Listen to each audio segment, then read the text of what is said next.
Hello student, आज हम इस वीडियो में पढ़ेंगे चैप्टर नंबर 3 जिसका नेम है पार्ट्स ऑफ स्पीच।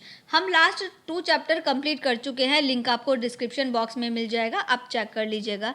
बाकी और भी सब्जेक्ट की वीडियो आपको प्लेलिस्ट में मिल जाएंगी, और भी सब्जेक्ट की वीडियो प्लेलिस्ट से आप चेक कर लीजिएगा प्लेलिस्ट में। बाकी और भी सब्जेक्ट के सोल्यूशन के साथ में वीडियो अवेलेबल है, वो भी सेपरेट वाइज चेक कर लीजिएगा।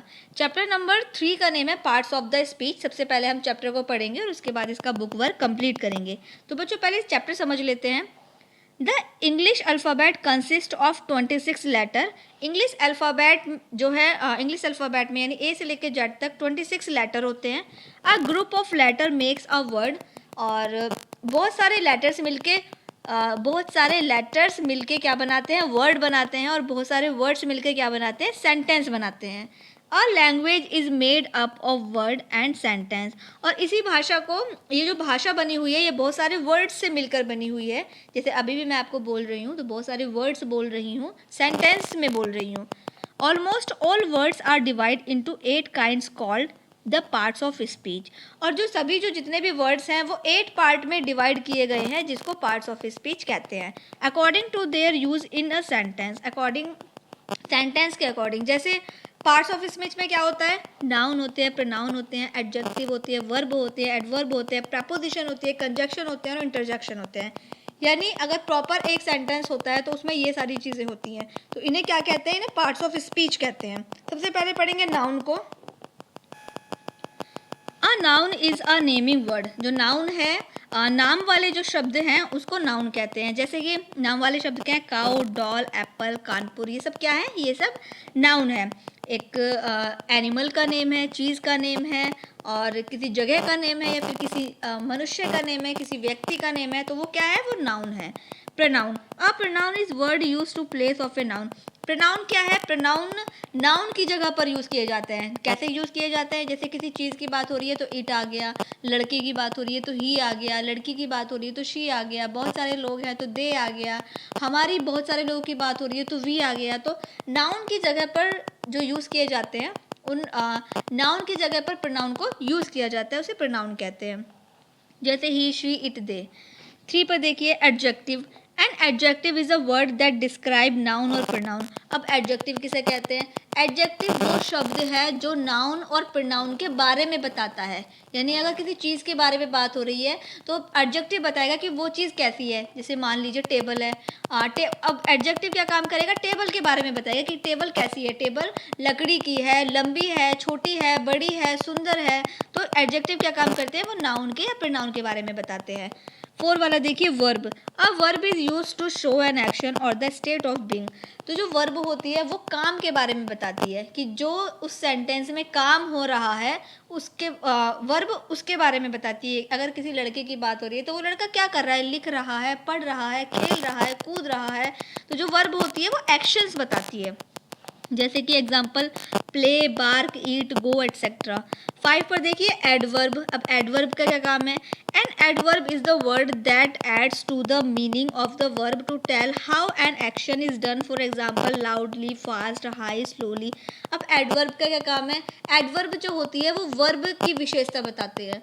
जो एडवर्ब होती है वो वर्ब की विशेषता बताती है। वर्ब क्या होती है, वर्ब एक्शन होती है, जैसे कि खाना, सोना, खेलना। लेकिन एडवर्ब में अब खाने की क्या विशेषता है कि खाना किस तरीके से खाया गया। और रीडिंग करनी है, यानी कि रीडिंग एक्शन क्या हो गया, काम हो गया, वर्ब हो गई। लेकिन रीडिंग किस तरीके से की गई है, या फिर आपका जो हो गया कोई अगर चिल्ला रहा है तो किस तरीके से चिल्ला रहा है, तेज चिल्ला रहा है, लाउडली चिल्ला रहा है। तो एडवर्ब क्या काम करती है, उनके एक्शन के बारे में ही बताती है। इसके बाद देखिए 6 वाला proposition. A proposition is a word used before a noun और pronoun to be show its relation with another noun और प्रोनाउन। तो प्रपोजिशन क्या काम करती है, प्रपोजिशन नाउन और प्रोनाउन के रिलेशन को बताती है। यानी वो दो चीज़ों को जोड़ने का काम करती है, इसको प्रपोजिशन कहते हैं। जैसे on, in, after, at, for, ये सब क्या है, ये प्रपोजिशन है। इसके बाद नेक्स्ट पेज पर आ जाइए कंजक्शन। कंजक्शन का क्या काम है, a conjunction is a word use to two words.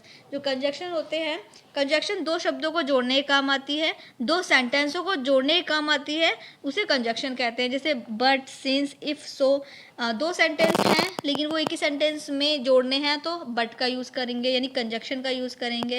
जैसे कि दो शब्द हैं, दो शब्दों को साथ में जोड़ना है तो फिर कंजक्शन का यूज़ करेंगे। जैसे कि मदर फादर को जोड़ना है तो मदर एंड फादर, भाई और बहन को जोड़ना है तो ब्रदर एंड सिस्टर। दो सेंटेंस हैं, जैसे कि मान लीजिए किसी दो सेंटेंस लिखे हुए हैं कि Amit is tall, Reena is short, दो सेंटेंस हो गए। Amit is tall, Reena is short, दो सेंटेंस हो गए। लेकिन इनको हमें आपस में जोड़ना है तो हम क्या करेंगे, हम बट लगा देंगे। Amit is tall but Reena is short, तो बट लगा के हमें बट जो हो गया बीच का जो सेंटेंस हो गया जिससे हमने सेंटेंस को जोड़ा है उसको हम कंजक्शन कहते हैं। इसके बाद देखिए 8 वाला इंटरजेक्शन।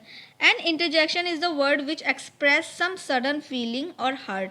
इंटरजेक्शन में क्या होता है, इंटरजेक्शन कोई भी जो अचानक से कोई फीलिंग आती है, कोई भी ऐसी चीज़ होती है अचानक से जिससे एक्सप्रेशन बाहर निकल के आते हैं उसे इंटरजेक्शन कहते हैं। जैसे अलास, हुर्रे, आ, ओ, तो ये सब क्या है, ये इंटरजेक्शन है।